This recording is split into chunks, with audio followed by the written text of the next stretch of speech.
আসসালামু আলাইকুম প্রিয় বন্ধুরা, আশা করি সবাই ভালো আছেন। আপনাদের দোয়ায় ইনশাল্লাহ আমি ভালো আছি। তো আপনারা জানতে চেয়েছিলেন এই বন্যায় মানুষের কতটুকু ক্ষতি হয়েছিল। তো আমি আজকে দেখাতে যাচ্ছি মানুষের কতটুকু ক্ষতি হয়েছিল। এই বন্যায় মানুষের অনেক ক্ষতি হয়েছিল। দেখুন কি অবস্থা।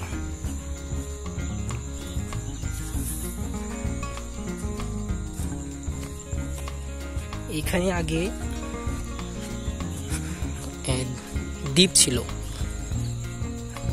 এর উপর দিয়ে প্যানেল ছিল, সোলার প্যানেল। তো প্যানেলের মাধ্যমে কৃষকরা পানি দিত আর কি। তো ভিডিওতে দেখতেই পাচ্ছেন যে মানুষের কতটুকু ক্ষতি হয়েছিল।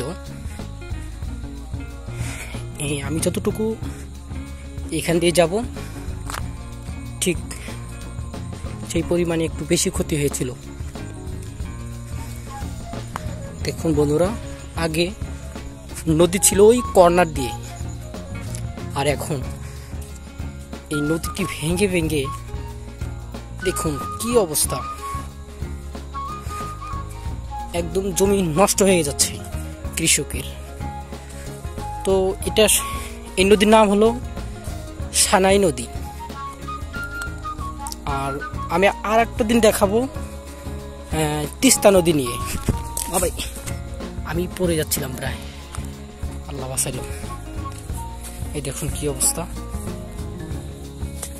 তো আমি আর একটা দিন দেখাবো তিস্তা নদীর কোন অবস্থা, তাদের কি অবস্থা, কতটুকু ক্ষতি হয়েছে। দেখুন বন্ধুরা, এখান থেকে কিন্তু ছিল, মানে ধান লাগানো ছিল। তো মানুষ কেটে নিয়ে গেছে, যতটুকু নষ্ট হওয়ার ছিল ততটুকু কেটে নিয়ে গেছে। এই দেখুন বন্ধুরা, এটা লক্ষ্য করুন যে আগে রাস্তা ছিল এদিক দিয়ে, এখন এদিক না হয় এদিক দিয়ে যাওয়া লাগতেছে। তার মানে কি, এটা নষ্ট হয়ে যাবে। এটা আসলে ধান আস্তে আস্তে হয়তো পানি হয়তো বাড়তেও পারে, বেড়ে নষ্ট হয়ে যেতে পারে। আর সবচেয়ে বড় বিষয় হলো দেখেন, যাদের জমি নিচু, আমরা এটাকে দোলা বলি, যাদের নিচা জমি দেখেন তাদের কোন অবস্থা। এগুলো ধান হবে কিনা সেটা বলা মুশকিল। এই দেখুন এখান দিয়ে এই নিচ দিয়ে, এটা নিচু জমি, তার মানে পানি যতটুকু গেছে এখান দিয়ে গেছে, আবার পানি ফিরে আসার জন্য এই যে আবার এদিক দিয়ে ফিরে আসছে।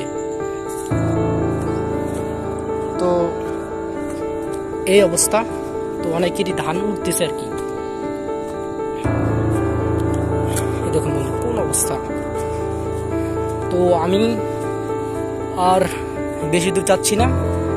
তো এইটুকু আমার দেখানোর ছিল যে মানুষের কোন অবস্থা, দুর্ভিক্ষ একটা অবস্থা, যে ধানগুলো তো কষ্ট করে ওষুধ পানি দিয়েছিল, তারপরে এইভাবে নষ্ট হয়ে যাওয়াতে একটু কষ্টসাধ্য ব্যাপার।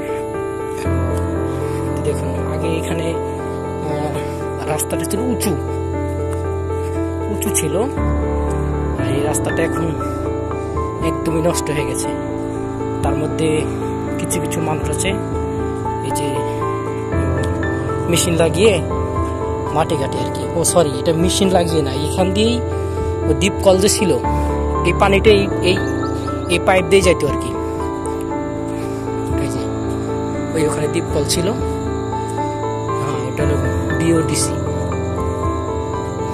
তো এখানে বিদ্যুতের কাজ করতেছে।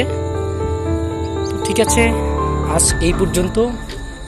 ভালো লাগলে অবশ্যই আমাদের ফলো করবেন, পাশে থাকবেন। ধন্যবাদ। আসসালামু আলাইকুম। দেখা হবে অন্য একটা ভিডিও নিয়ে।